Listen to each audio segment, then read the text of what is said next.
I can't quote it exactly, but you're going to get pretty close to that. So in Sacramento County, for example, that may not be the case, but your gap analysis would certainly reveal what that gap is.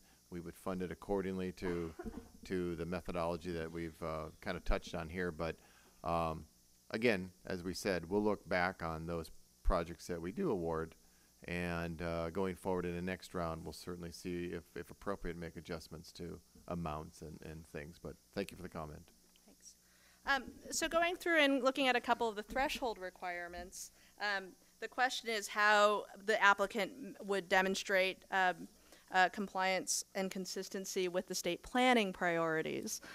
These are planning priorities that that the Strategic Growth Council in its past, particularly our Sustainable Communities Planning grants, have really addressed. It's how would we anticipate requiring this in an application? I'm happy to take this question because we haven't had it before, and because SGC's had some experience in this. Generally, what that would do is again, the breadth of the planning priorities look at ensuring infill and equity, protecting natural resources, and where greenfield is required, that it is efficient development. And so, and again, that's paraphrased, but that's essentially, I think, the components of the planning priorities.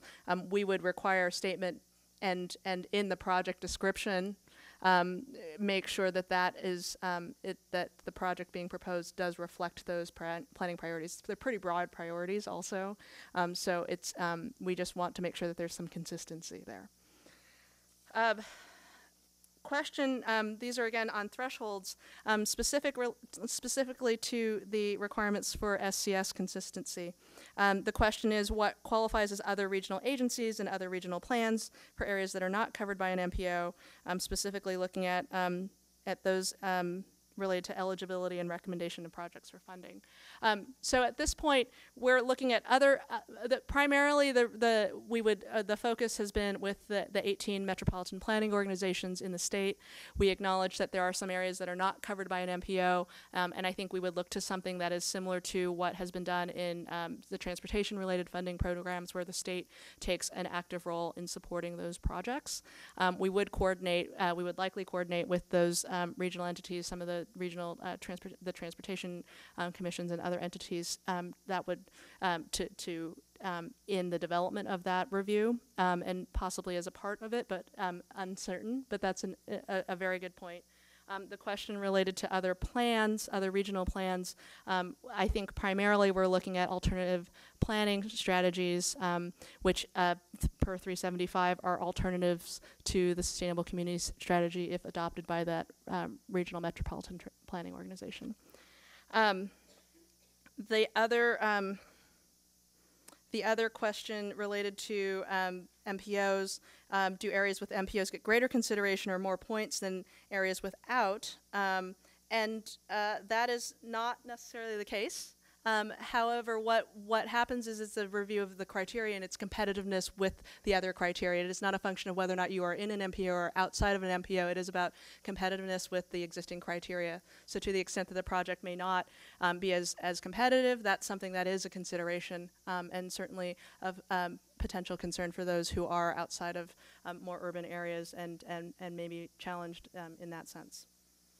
So my next set of questions are related to, we're shifting over to criteria. Questions related to project readiness. The first, just a question on how is project readiness assessed. There is some discussion about how that fits within the review and application process. There is a point at which it is discussed as as more of a concept level criteria, as well as in the full application. If staff could just address how and at what points does project readiness is project readiness assessed, and to what degree, and what does that really mean? So there are characteristics of readiness in the threshold requirements, as Linda explained. You know, most notably, there's site control. There's a site control from the applicant or developer. Also, the readiness measured with respect to environmental clearances, completing the CEQA process. And so past the period of appeals and lawsuits. Also with respect to obtaining the entitlements. Those are baseline, again, requirements of really not just measuring the one shovel, but 2, 3, 4 shovel-ready projects, quite frankly. And so yet it's further measured in the scoring, criteria. And, the scoring criteria vet out, additional measures of readiness. In the housing development type of projects, funding commitments. That is a kind of a mainstream kind of measurement that HCD has used in other programs. And also, as a carryover from the TOD program, the type of site control, too, is also rewarded. So if you have fee title, you get extra points here. If you have local design review, which is not a threshold requirement, but you actually have it, then you get points. Great. And very similar standards for non-housing related infrastructure too. That's also here.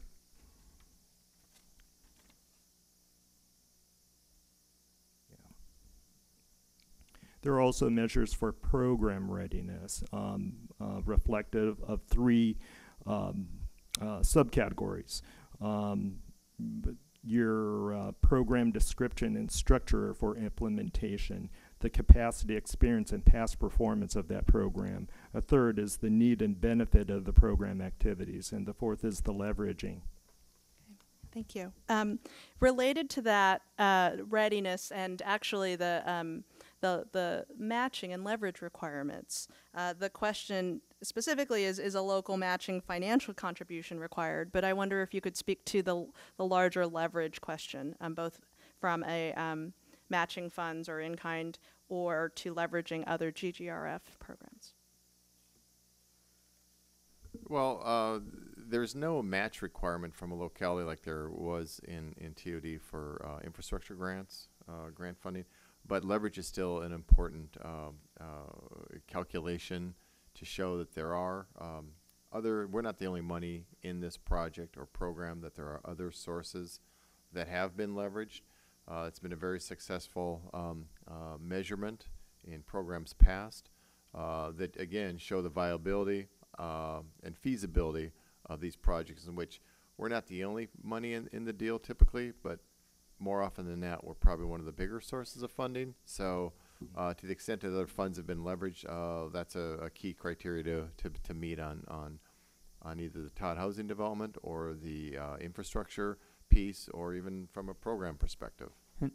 Can I add something to that real quick? So one point that's been brought up and clarified through our workshops that I wanted to touch on now is that there's language in the current guidelines about saying that the total transportation or transit-related or green infrastructure grant amount shall not exceed 50% of the total capital use of the project budget. So that's referring to the project, not your budget for what we're funding. So meaning that we would only be able to fund half of your entire infrastructure budget beyond your housing or your housing related infrastructure. So, and just for reference, that is on page 21, it's section G. And leverage isn't limited to cash. There are other forms that we've used in the past in other programs, the value of land donations, local fee waivers, and there are other ways that we've kind of taken from other programs and incorporated them here too. I skipped over the application procedure section 105 on eligible applicants and application process. Luckily, we haven't had a whole lot of questions on that, so but I did want to, there was a question related to, and I just want to make sure that there's the clarification and understanding on eligible applicants and the requirement of a public agency. That's again just restating it, what we had mentioned in our presentation. If staff could provide a little more background.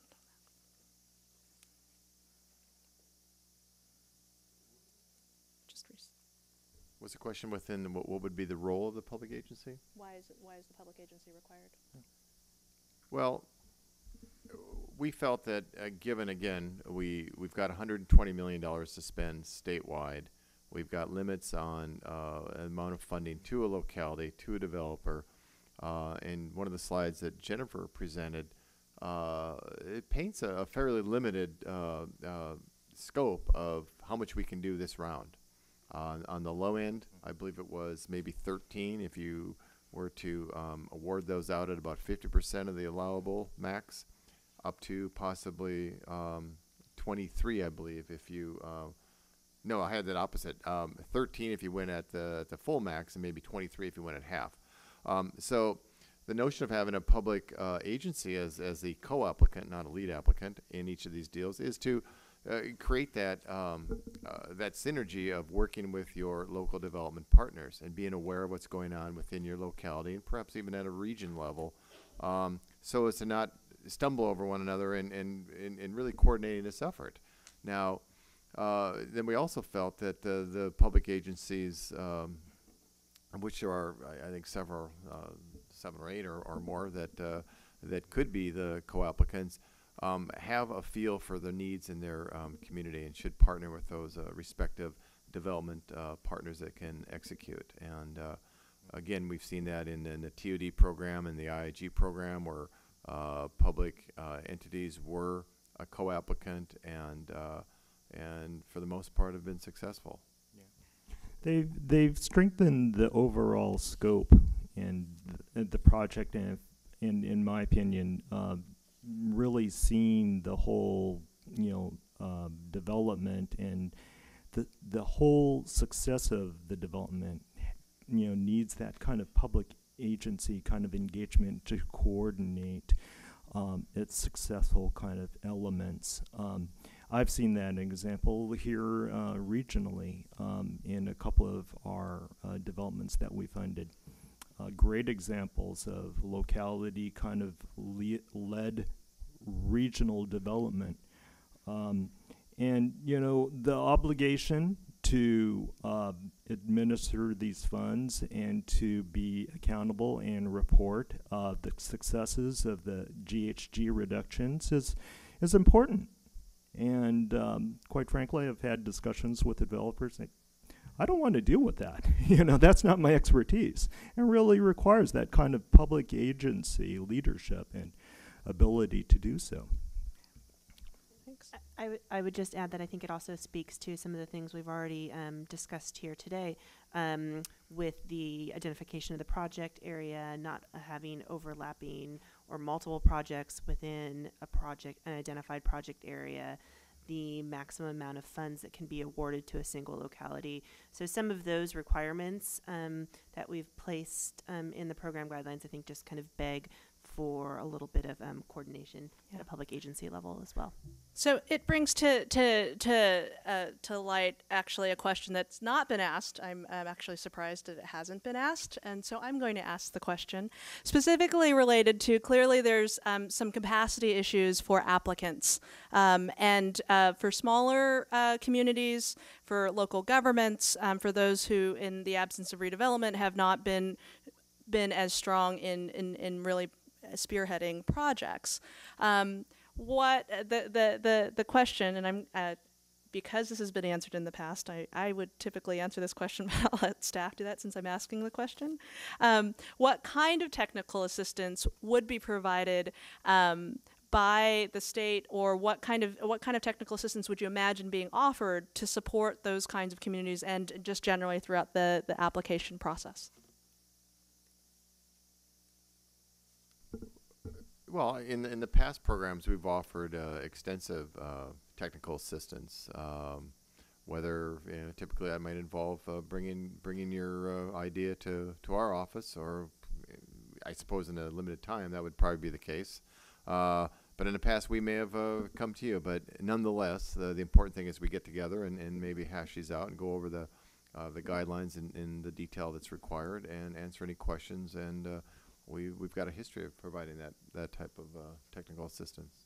Absolutely. The thing that we want to avoid is really surprises, in applications. And so to the degree that we can be proactive, we have a long history of trying to provide those application training kind of workshops and even those one-on-one sessions. I've always encouraged that kind of communication between my managers and staff and with you. Really asking those questions. Are these costs eligible or not? How do I frame, and prepare this application? And we like going into the weeds and details, to be frank with you. We appreciate that because we'd rather not, make those kind of discoveries when we're going through the rating process, to be honest with you. That really kind of, it doesn't support either of us in our goal of clarity and ensuring, that, you're submitting something that is clear to you and it's clear to us. We encourage that. And I would just add to that too. Going back to like the timeline slide, we're on for this round. I would say a pretty quick turnaround time from when we issue a NOFA to when we have concepts to when we have full applications due. I think our intent is definitely to go out and do some of those regional outreach workshops and work with potential applicants.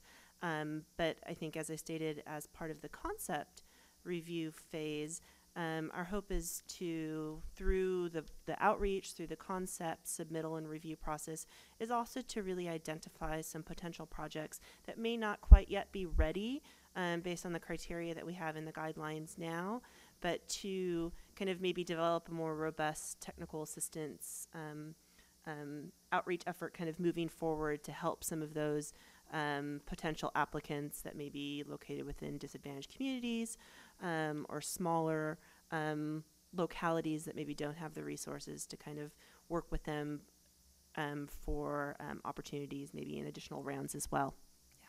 I think that's exactly the answer that I think we have been giving across these workshops. The Strategic Growth Council, as long as we've been bringing this issue about, has raised this as a concern to ensure that there is appropriate technical assistance. I think in this first year, everyone will need as much technical assistance as they possibly can get, disadvantaged or non-disadvantaged, but we also acknowledge that there are some specific technical needs and support that can be provided or could be supported.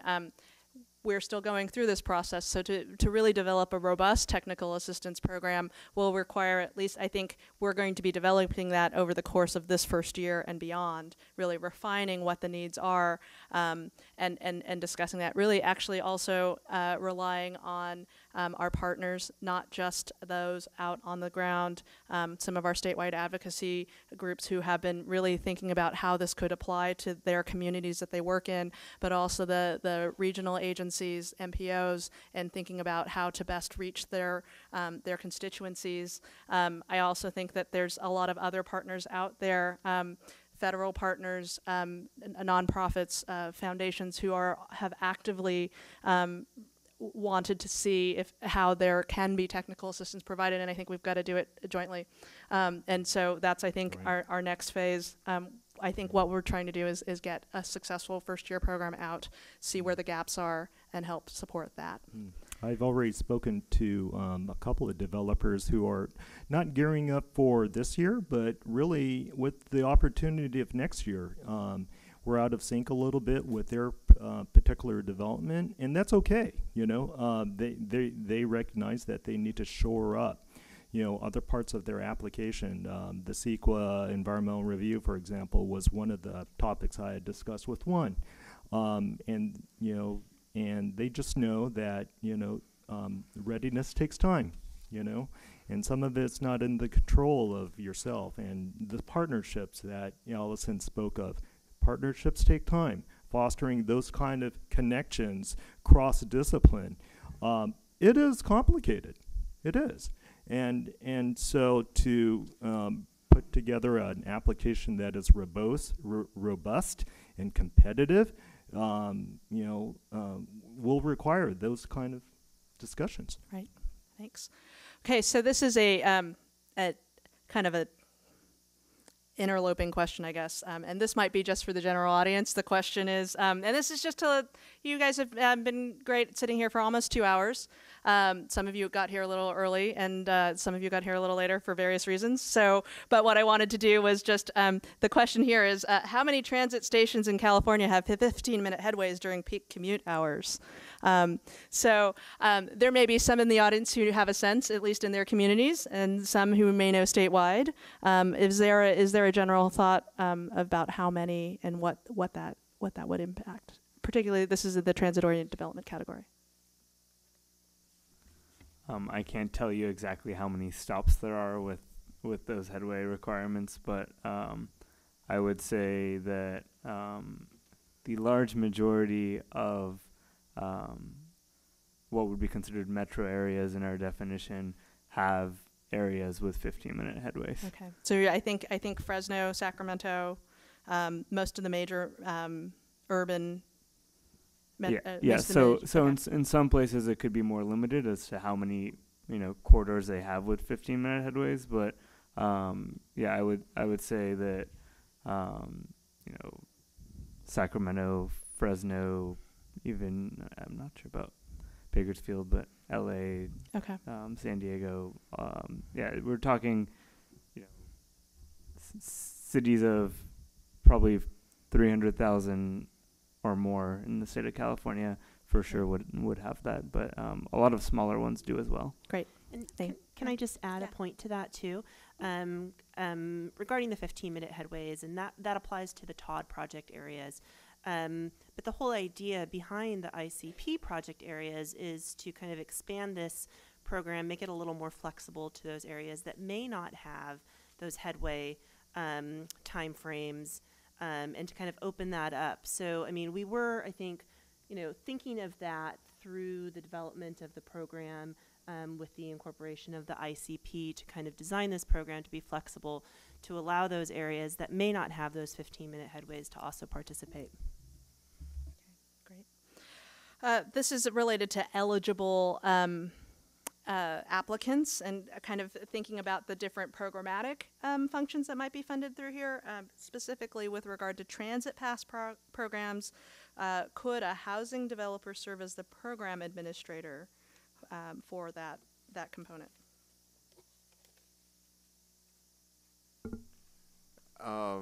Would the question be, could the housing developer administer their own transit pass program?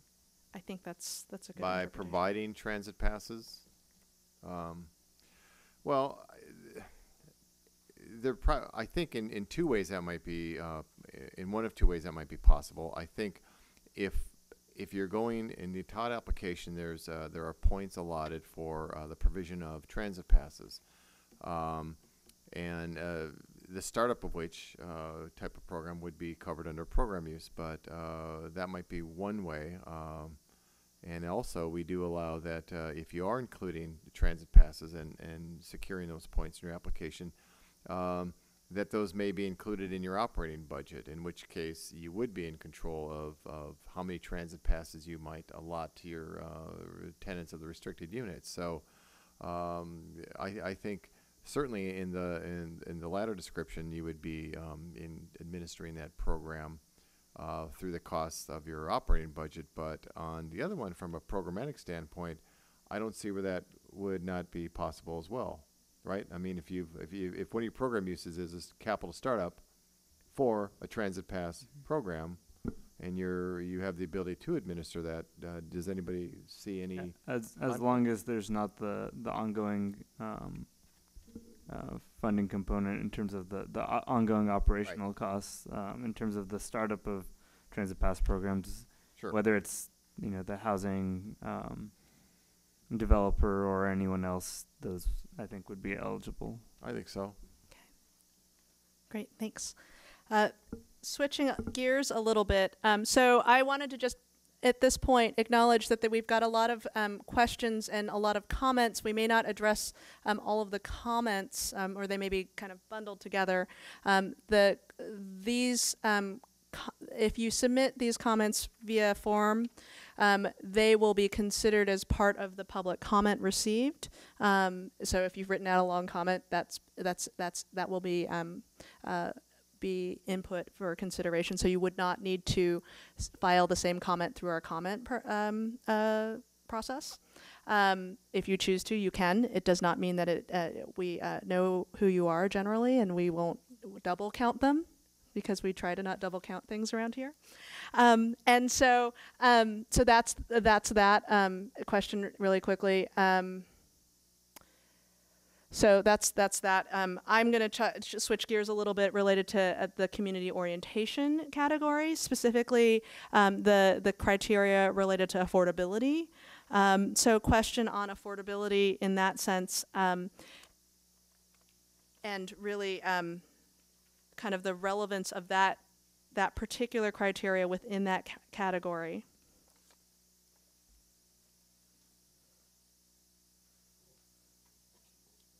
Yeah, it's the affordability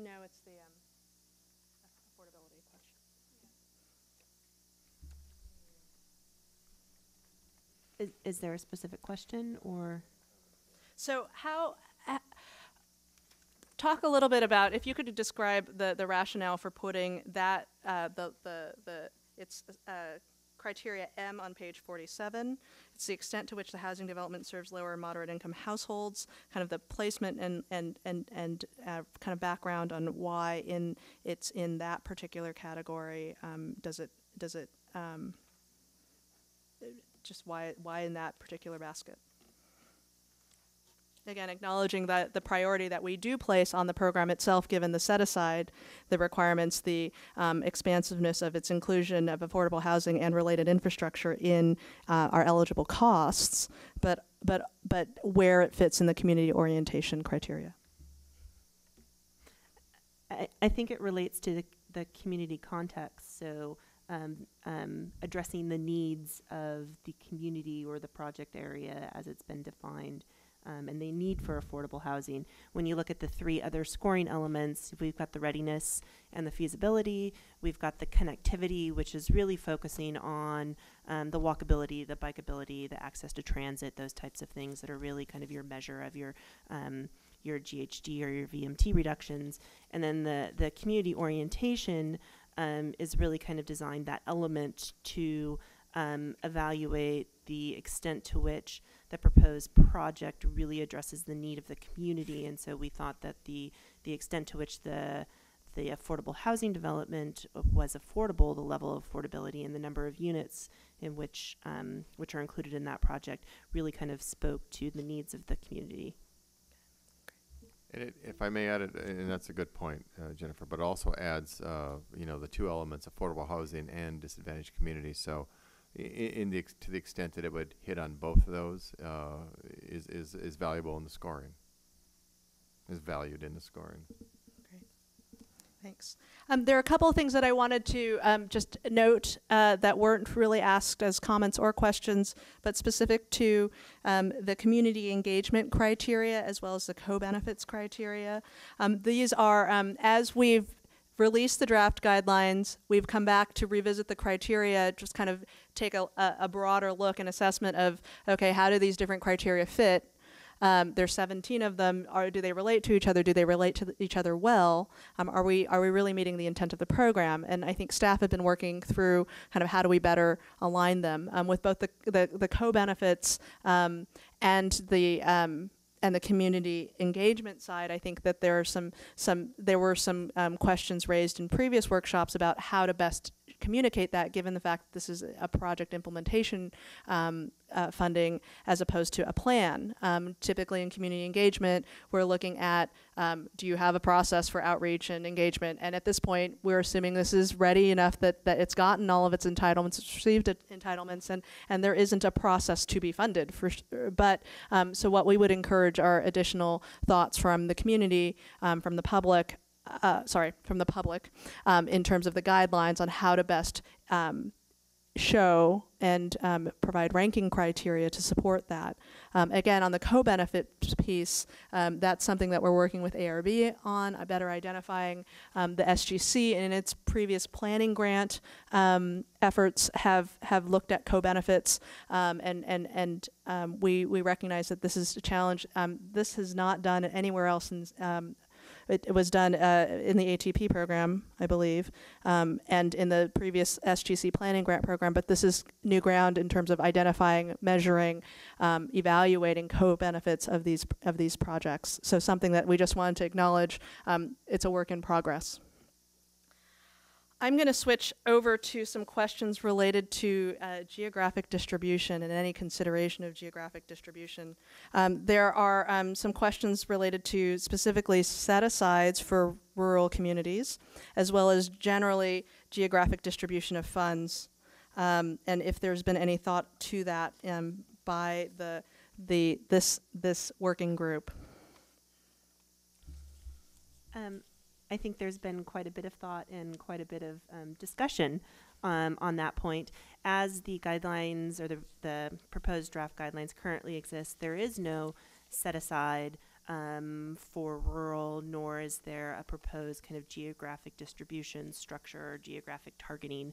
You know, a couple different things that we've included that we think may help to address some of those things. We've got the TOD and the ICP split. We've got the 30 and the 40% set-asides for TODs, thinking, the 30% for the ICPs is going to serve maybe those non-metropolitan areas, so kind of factoring that in. We also have the disadvantaged community set-aside, which we're statutorily required to ensure that 50% of those funds go to disadvantaged communities. So, I mean, I think we've had some discussions, but I think we are curious to see what people think. And to add on to that, I think after we released this draft, the working group has been going back and examining some of the criteria to try to remove potential barriers that may exist for specifically rural communities. I think our intent is there in terms of making sure that a lot of the projects that would benefit those areas are eligible. For example, given the large range of flexibility of transit options under ICP and the active transportation component without a housing requirement in that area. But we do acknowledge that there are potential issues within the criteria currently that may make some of those projects not as competitive. So we're trying to work through those issues. And if any of you have any ideas or have potential barriers that you've identified that would potentially that you think would make your project less competitive, we'd love to hear about those in our through our comments. But taking it to a standard of, keeping in mind what we're trying to achieve here, the spirit of the program. And so I'm the first to admit, rolling out, 2 new programs and, in IG and TOD, very real challenged. I have to say that, and not really necessarily kind of fitting in a perfect mold to the development needs and what is actually going on in those regions of the state. So yes, I want to hear on, what would you have to actually propose with respect to this criteria, but also keeping in mind kind of what we're trying to achieve here, and can we make a really credible defense of achieving those kind of goals in those regions too that are also impacted. Not just from the housing standpoint, but the connectivity and the GHG reduction too. At the end of the day, we have to have a very clear conscience that yes, this did meet the spirit of this program. And I just wanted to add to that. The discussion that we had at the Strategic Growth Council by the council in October, which it's still October, this month, was really focused in acknowledging the challenges that rural communities have in addressing some of these GHG reduction targets, and the reality and the idea that for this year, for this program, this may not be the right fit for those rural projects that are ready, right? And we want to make sure that we ensure the integrity of the program, the goals of the AB 32 directives, as well as the Greenhouse Gas Reduction Fund and the rationale behind the creation of our specific program. To the extent that we might be able to identify other opportunities to support rural communities in the reduction of GHGs, maybe not through vehicle miles traveled or reduced trips or reduced trip lengths, that we are continuing to work on that, and we've received direction from the council to continue to think through this. But I think for the purposes of this year, this program, that's not something that we're able to do. However, we are, to the extent that we can, refine criteria to better allow for smaller communities, more rural areas or less urban areas to be included for consideration even. We are doing that the best we can. Again, suggestions to how we might refine that are welcome. So then the questions that I have now are the geographic distribution of funds. We do not. This is intended to be a statewide program, not allocated by geographic region. We are. I think that given the number of filters we already have in place, the challenge is to do that geographically. Again, we want to see from what we get from a statewide effort where there is the greatest potential and how we can encourage that. Again, thinking for future rounds that we would want to be able to support that, and I think that there is a commitment to some geographic parity in that. Questions that I have now are related to disadvantaged communities and some of the set-asides. Is there a requirement that a certain number of projects be located in disadvantaged communities? No, Yeah, there isn't. There's no specific target on the number of projects, No. just the total amount of Right. funds that we would be awarding with the 50% set aside. And then the question about, because of all of these set-asides and filters, it appears that there are the pot for non-housing, non-disadvantaged community type projects is smaller.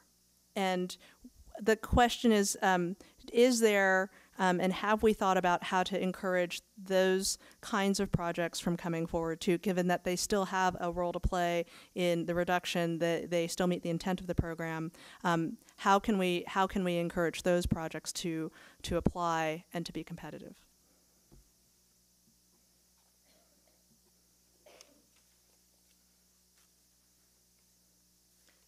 It's a good question.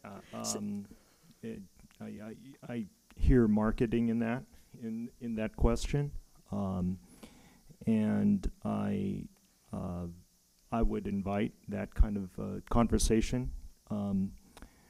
Maybe you know exactly how to tap into that application base. You know, it's foreign for me, but very familiar to you, Darwin. You know, of how to partner and what are the transportation and transit related kind of needs that are out there. You know. I would add that those projects should indeed apply. We are anticipating that the number of affordable housing projects in disadvantaged communities that would meet both of our requirements are still incredibly significant, and that there will be a number of projects that are not housing and not disadvantaged communities, and that they would be competitive. I mean, this is again looking at other criteria and other factors, looking at points that these kinds of projects, I mean, these are transportation transit projects. They should be applying because that is critical to the reduction of VMT. That is critical, and the criteria that we provided and that we hope to refine should also cause those projects to be equally competitive. And so if there's any thought that there isn't a reason for you to apply because you're just not going to get it because there are all these other filters, I would say please work with us to figure out how to better refine the criteria to encourage good, quality, competitive projects. And that, I think, is overall with any of these projects, if this is something that really does meet the goals and objectives of the program, should be, and we should be working to help get these projects funded. I have a couple of specific disadvantaged community questions, and then some follow-up on the GHG questions and some of the discussion I had before. Quickly, and we're wrapping up actually here. So we're if there are any additional follow-up questions, staff will be available after, and we are also available through our comment forms and online if that's the case. But I'm just going to launch through these questions. Can or how are we addressing the issue related to disadvantaged communities and employment? Are we thinking about that as criteria above and beyond what we have in the what we have in the criteria? There's some discussion about employment density, things like that. Are there other things related to employment disadvantaged communities and additional co-benefits related to that? We do allow in the criteria for applicants within disadvantaged communities to identify additional co-benefits, and therefore through that receive additional points for identification of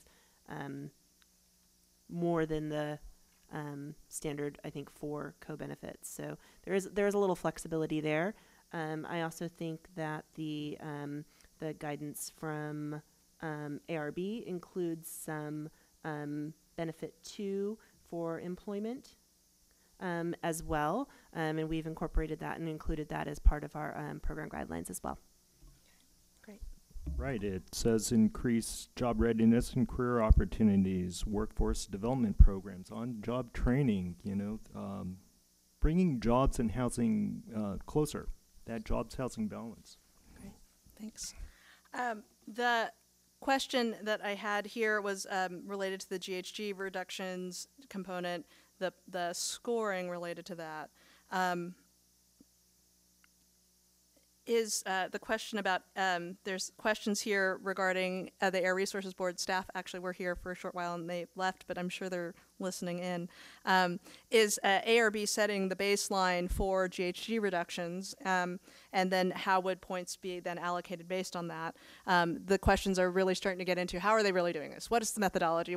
How are we quantifying it? And at this point, we don't have that answer, although there are some again, working closely with ARB, trying to be able to make sure that this is workable. Again, that we're not reinventing the wheel based on what's happened in the past. The other question related to simplification and how this would be related to scoring, and I think that is still an undetermined effort. So, as we think about what the best methodologies are, how is that scored given threshold requirements, given the value and the scale of those emissions, and I think we're thinking about that as well. So question acknowledged, this is a challenge. Is there opportunity for comment after the ARB GHG scoring methodology is available? At this point, we have, and just in terms of process, we plan on, SGC plans on releasing the final draft guidelines, which would have that GHG quantification methodology in place at that point. There is some time for public comment and review.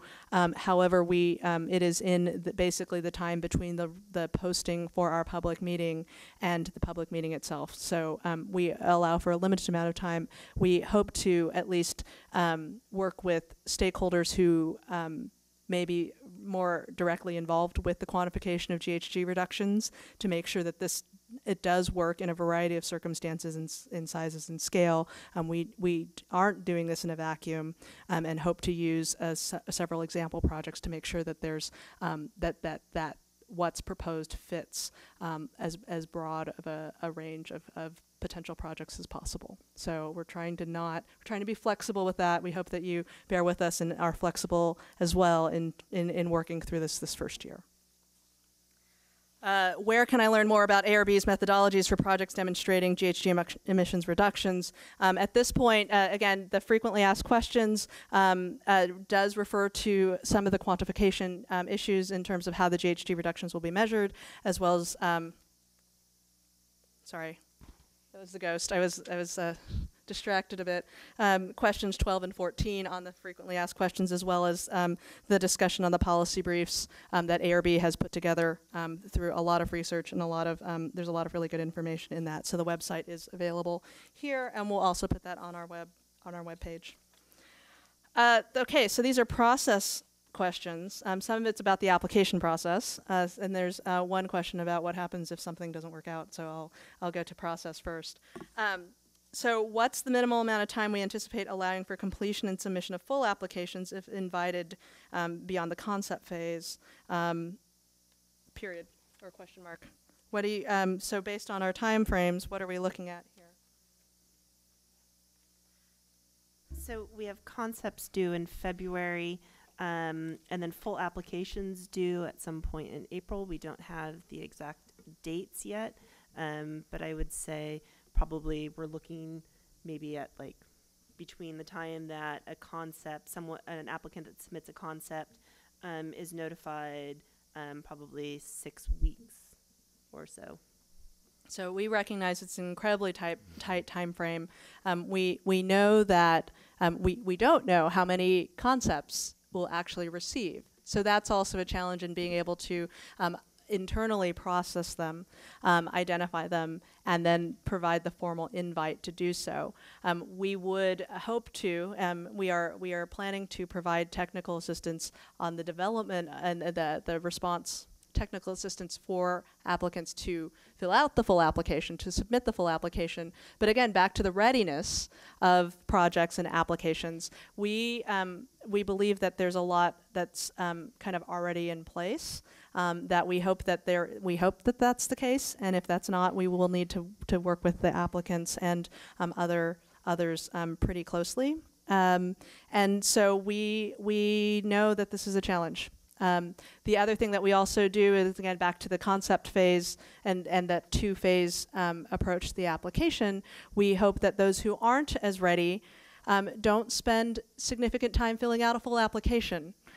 We want to be able to, at the concept phase, be able to identify where certain projects are, and if they are in fact ready, the full application, while still a significant effort, is less significant than if you are not ready and still trying to put together and scramble to put together a full application, right? So and so this is a little bit of an unknown, but we think 6 weeks is probably the most time we would have between concept letter and full application. So this is a question about what happens to unspent grant funding if projects fall out, if something doesn't happen, if you're not as ready or some unforeseen circumstance happens. Is that something that, what happens to unspent funding? And then is that applicant penalized in future rounds? Past performance is an indicator of future.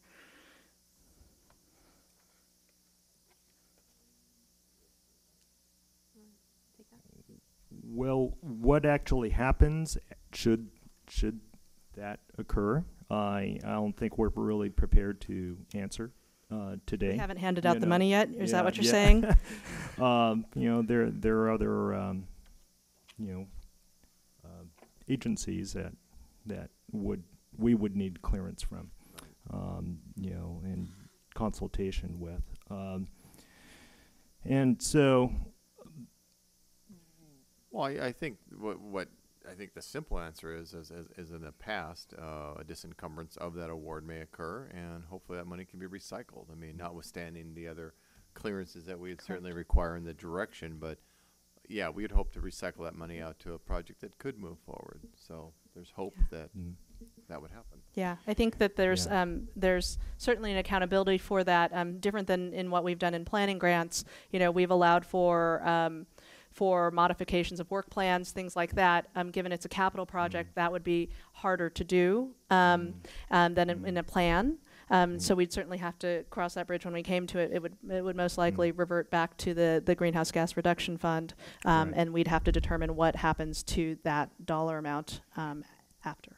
And there are sections in the back of the guidelines that relate to performance requirements when you have to, start housing construction. So, those provisions are there. I invite written comments about those, but Those have been standards that we've used in past programs. And for those of you who may be operating a program or thinking of a program, there is a provision in the guidelines that say that you can't reapply unless you've expended at least 50% of that program award. So that is also there in the guidelines to, use what you get awarded, and apply again later. Okay, great, thanks. So we've exhausted the questions that have been provided on the comment forms. We have 10 minutes available to make sure that we have clarified the answers that we have provided to you. If there is a point at which there is a question and a need to clarify some of the answers we've already provided or something in the guidelines, I think we would do, again, show of hands, specific comments we would like to redirect to our comment form. And for the panel and other staff that may have participated in previous workshops, if there were questions that weren't asked, if there's anything that you would like to add, we would allow for that time. So I'm going to have the mic. I will, if you want to say something, please raise your hand, but I'm going to start with the panel.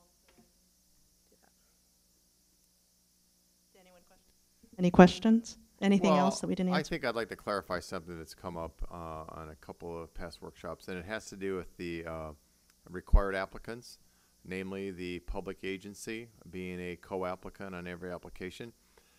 We are aware of the challenge that may present when a developer applies for a TOD housing loan. It was brought to our attention. We were kind of, something in the back of our mind was not clicking until someone brought it up at a workshop. We thought, yeah, that's what we need to kind of work around. We have some solutions that we're going to kick by our legal team at HCD. So we have a couple workarounds of that, of how to contemplate dealing with a public agency co-applicant on a TOD housing loan, because we understand the complications that presents, at the partnership level and with construction financing. So if that question pops in your mind between now and the time that the guidelines come out, rest assured that we're bringing that one back in-house for a little reevaluation. A common past question relates to the 15 million a maximum award within a geographic boundary of a locality. So we several places in the guidelines speak of 15 million. So that maximum program award within the boundaries of the locality could be a composite of multiple awards. So I've heard some misinterpretations. Does that mean only one? Well, if it was a $15 million award, then yes, it would be, but not necessarily true in all areas of the state. It could be an $8 million award and a $7 million award, let's say. Great. So if you could state your name, where you're from, and clarifying questions only, please. I'm going to hold on. Oh, sure. Joshua Stark with Transform. I've heard the phrase on money spent on disadvantaged communities, but I would like to know or have you all clarify the benefits to disadvantaged communities versus located within disadvantaged communities. The first I know is statutory 50%. The second is statutory 10% of the entire GGRF. So how are you distinguishing between benefits to disadvantaged communities versus being located within disadvantaged communities? Thank you.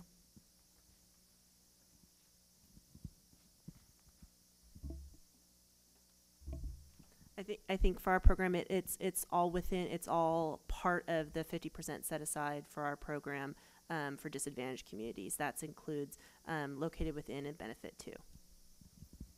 So, and then to clarify, there's not been any specific differentiation in the program guidelines related to located in disadvantaged communities. And the assumption is, and we've not provided any specific direction on the requirement on a certain percentage to be located in as well. Oh, are you holding it? Hi, Karen Edwards, Tahoe Regional Planning Agency. I was the one who asked the question about the competitiveness of non-housing, non-disadvantaged community projects. So just to follow up on that, I'm still a little confused about page 21, the very bottom there. Total transportation or transit-related and/or green infrastructure grant amount shall not exceed 50% of the total capital use project budget. So does that mean that a non-housing ICP project that you'd only be able to fund 50% of it? No, because it doesn't necessarily relate to the project award at all. It's really about leveraging of funds. So if you are proposing to include a transit or a transportation related or green infrastructure related eligible use as part of your project, what G on page 21 refers to is that we can only be 50% of the total budget of that project. So if you're proposing a green infrastructure project and the total project cost is $2 million, our AHSC program funds in that project can only be $1 million. It has nothing to do with the total award amount at all. So the question is if the project is, so your question is if the 100% of your award can be for a transportation related project, but that particular transportation related project, we can only fund 50% of the total cost of what that project is. Does that make sense? It is something that is worth, particularly for transportation agencies, It's confusing. where there's not housing associated with that project, worth commenting on. That's something that we again have heard. We've spent a lot of time on that particular section and that page, and I think if that's something that needs to be thought through a little bit more to reflect the goals of the program, then that's something that we should be seeing in comments. Yeah, and I'm sure we will see. We've seen this question or heard this question, at all 4 of our workshops actually. So I think we acknowledge that we need to do some clarification on that. So we'll work on that. I have a question of clarification on the other regional plans or similar regional plans. So for those of us who are in areas without an MPO or an SCS, when I asked the question about what other plans would substitute, you said the alternative to an SCS. That still doesn't help those of us who live in areas without MPOs or SCSs. So is there some other kind of regional plan that would stand in, or is that a challenge we cannot overcome for eligibility? And so. Oh, sorry, Carrie Timmer with the Sierra Business Council. And I think my response to that at this point is that we haven't identified what those other plans might be. If there's an appropriate plan that, again, we look at some of the climate action plans, there may be some regional strategies that I would say that the local government agency, the local agencies have been actively involved in, have adopted, and can move forward. Those would be likely, but that's something that we do need to refine and possibly work with some of the smaller other non-MPO communities to figure out what would be appropriate given the nature of the program, what we're trying to fund. Okay. I'm going to walk this way.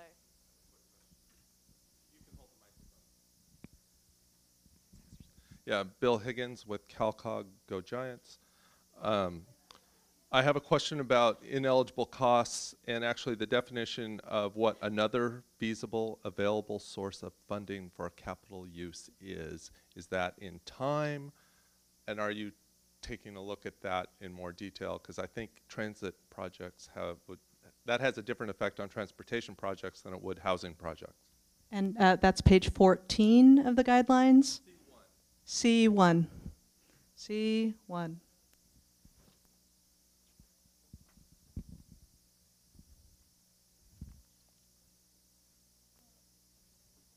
We're going to let them answer that question and look it up. Okay. Yeah. Where this has come up is in applications where, and the true story, funding commitments that are predicated on only if you get kind of funded, and so we had a funding commitment from a developer and made it, quite clear that those funds would only be contributed to the project on a kind of a subject to basis, but fully disclosing that if there's other public money available, I'm not contributing those funds. So it kind of begs kind of a supplantation issue. I've seen letters from localities that will only provide funds to the project on a only if you get kind of funded basis. Yeah, I mean, it kind of goes to this, the notion of backstop funding. To the extent a public agency might commit money and have a resolution to that effect that, yes, we will fund your project to fill a budget gap, but then this program comes along and that budget might be shown to another funding agency or whatever, showing a complete budget, and they come to the program to supplant that. Well, our opinion would be you've already got a fund source for that, so we're not going to allow supplantation of an already existing fund source, even though it might be backstopped or placeholder, as the developer example was given, because again, it goes to truly gap funding in a lot of cases of presenting a gap to the program, and that's what we're funding.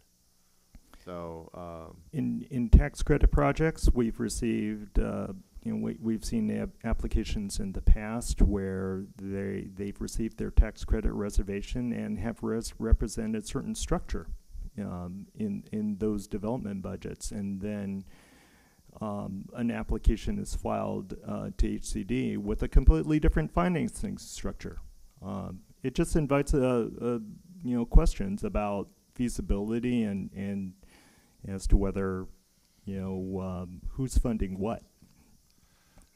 So a quick follow-up question is, will you be communicating with the California Transportation Commission staff to learn about transportation funding constraints with this phrase and not apply just a housing bias, I think, because I think the two systems work differently? And so that answer would be yes. So again, acknowledging that that from this particular at this point, the guidelines and what our thinking has been largely informed by a lot of the existing and housing related efforts. I think that there's a similar thought that needs to be thought through based on the transportation and transit related limitations, and that acknowledgement is noted. So I've got, so we're going to wrap up fairly quickly. I'm going to, I think Julie had a question, and then, ma'am, you're in the middle, and I'm sorry, we'll have to, we can make it quick. I can add the one, so we'll let you be the last word there. I'm holding on to this. Oh, you're holding it. Okay, can I ask two questions? One question. Ooh, one, okay. So, oh no, of course not, I would never do that. If you can just answer them offline, that'd be great. The question I had is our developers really like this idea of doing the concept proposal, but in looking at the list of, in the chart of what's required for the concept proposal, it looks like virtually everything that you'd have to do for a full application. So I'm wondering if you could talk about what the differences actually are. Yeah, that would be great. The question is the differences between the concept application and the full application. I think we're still working on fine-tuning that, quite frankly. So we have a few key elements that I think we know need to be addressed related to threshold, readiness, project description, project area kind of identification, but we're still kind of trying to figure out exactly what that will look like, and welcome thoughts and comments on it as well. We're, as the presentations described, we're trying to use it as an effective tool to hone down, the application pool, right? And it's that delicate balance. And I recognize from an applicant standpoint the horrendous work that takes to actually put together an application with respect to the exhibits and everything. So it's trying to seek that balance of documentation and what you can actually evidence at an earlier state versus a second tier state, I'll call it. you know, and yet making it kind of meaningful to achieve that kind of goal of kind of, funneling, you know. We tried in our first attempt to try to be kind of fair and kind of seek that balance. Thanks a lot. And just for the record, that was Julie Snyder with Housing California. Hi, I'm Holly Winder-Stiles with Mutual Housing California. I just wanted to, I'm a little confused about the ICP versus the TOD and the discussion about the maximum funding, 8 million versus 15 million.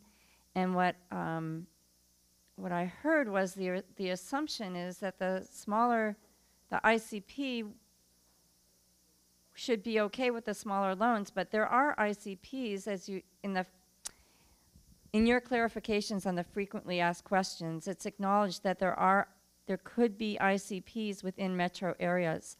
So in that case, you have ICPs that are going to have to do 100 units, and the maximum loan is 8 million, and so that maximum would be 80,000 per unit, which I think would be acknowledged would be insufficient. So the question, if I might just summarize, is can you consider the a different funding maximum loan for a ICP in a metro area? Well, if you're an ICP in a metro area funded by another source, that's a separate discussion as to that 8 million. But if you're an ICP in a metropolitan area and you're looking to fund through AHC funds, then you become a TOD. I mean, do you see any of those? Not necessarily. Kind of based on your project area, right? Based on your transit. Based on your transit. Right. so the question is, it's based on your transit first, then whether or not your project area of your project is near a TOD, right? If you're in a metropolitan area.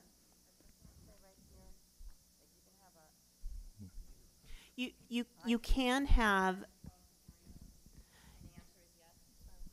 So you can have a ICP in a metropolitan area, but that would mean that your defined project area does not have qualifying high quality transit, meaning that you do not have at least one route within the identified project area within a metropolitan area that meets the 15-minute headway requirement. So it's all tied to your transit.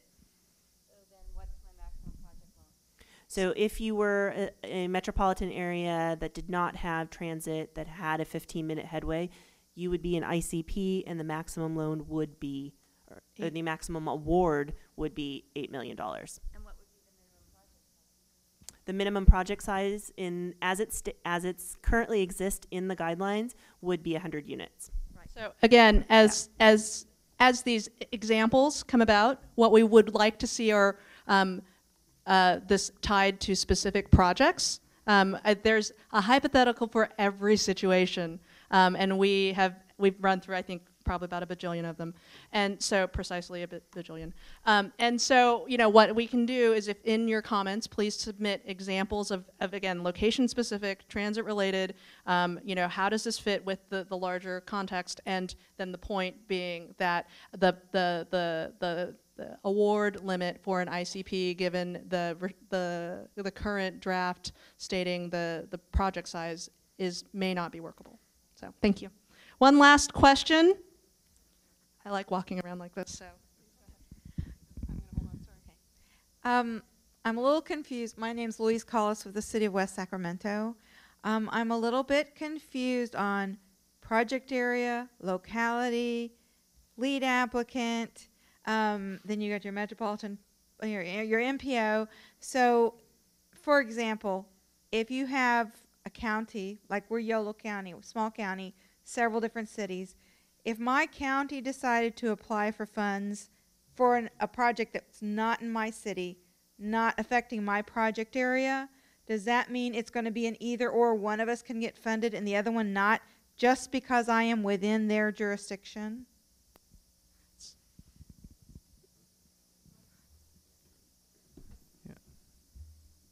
As I envision your scenario, yeah, the city application is independent of the county application. The activities and presuming that project area is within the unincorporated areas of that county. Okay, that is where the application is going to be. If it's in your jurisdiction within the city, it's the city that is the applicant, not the county. Simplified. So then, Yeah. that's the first part, Yeah. right? Is defining the locality and the limits on localities, correct? So it's up to $15 million per locality. So City of West Sacramento would have could have up to $15 million worth of awards. Okay, could be then more the- than one application. Period. The question then related to project areas and metropolitan areas. So question, so I'm trying to simplify this a little bit and try to eliminate some of the confusion. So any particular, there are no limitations related to region or MPO. No. There's nothing in that. It's really just related to the local jurisdiction, the locality. Any particular, and then what are the particular limitations related to project area? And maybe some of the complexities. This is, again, we've kind of hit this project area question a number of times, but worth, again, as we close this out, just acknowledging what that limit is.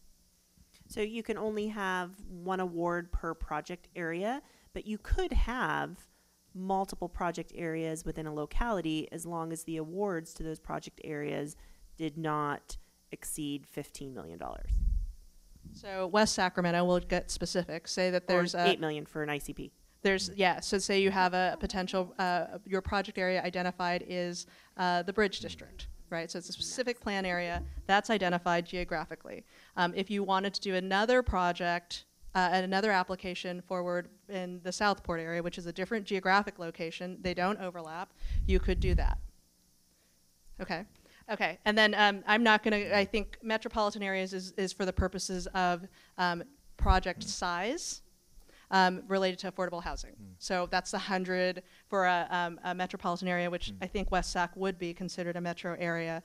You would be, for any housing project, you would have to have a project of 100 units. Okay.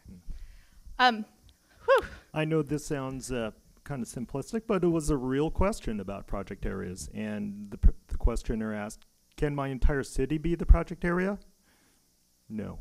So, I mean, that's certainly not what we had visioned in this program. And this was a very large city in Southern California. So I think that with that we're concluding our workshop in Sacramento. We are going to thank all of you for sticking around and asking really good questions. If there are other questions, please feel free to send us those questions via email and through our comment form. Staff will stick around for a little bit, but with that we really thank you, and thank you to staff and everyone for the hard work that you guys have put into it. So thank you very much. We'll see you soon.